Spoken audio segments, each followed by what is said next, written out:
রশিদুল মিয়া আমি। এখন বাবুরটারি বাড়ি ৮ নম্বর ওয়ার্ড। মানে আমার কাছে তো কোনো সুদের টাকা পাবে না। সে আমার ভাইয়ের কাছে পাবে। সে আমার ভাইয়ের কাছে পাবে। সেই সুদের টাকা মনে করেন যে ওই বুঝবে, তাই বুঝবে। আমার ছেলে নিরপরাধী, নির্দোষ মনে করেন তিনি কিচ্ছু জানে না।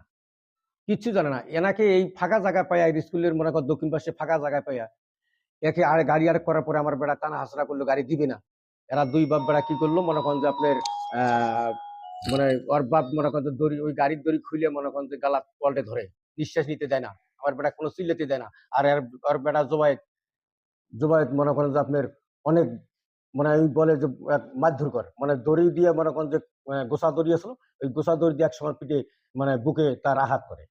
করার পর আমাদের মনে করেন যে যখন আমার বেটা মনে করেন যে ফোন দিল, তখন আমি মনে করেন আমরা দৌড়ে গেলাম। দৌড়ে যাওয়া মনে করেন প্রশাসনের কাছে আমরা ফোন দিলাম। যে স্যার আমরা আপনার এই মনে করেন যে বৃত্তান্ত আমাদের মনে করেন যে আমাদের বাঁচান। পরে উনি যাইয়া মনে করেন যে আপনি যা বিস্তারিত শুনলো, শোনার পরে গাড়ি উদ্ধার করলো। মেডিকেলে মনে করেন যে ওনার সাহায্যে মেডিকেলে আমরা নিয়ে এসে তাকে ভর্তি করলাম। করার পরে আমরা মনে করেন যে আইনগত ব্যবস্থা আমরা মানে তার কাছে বিচার চাই। আমরা আইনগত ব্যবস্থা মনে করেন করতে হবে। তাই অপরাধী নির্দোষী। তাই তো এই সম্পর্কে কিচ্ছু জানে না। তার চাচার সাথে লেনদেন থাকতে পারে। আমার সাথেও তো তার লেনদেন নেই। সে আমার ছেলেকে এইভাবে মারধর কেন করলো? আমরা আইনগত মনে করেন যে তার আদালতের কাছে বিচার চাই। আমার নাম মোহাম্মদ রাসেল। আমি মনে করেন আমি সকালে মনে করো ভাটার যাই কাজ না করতে।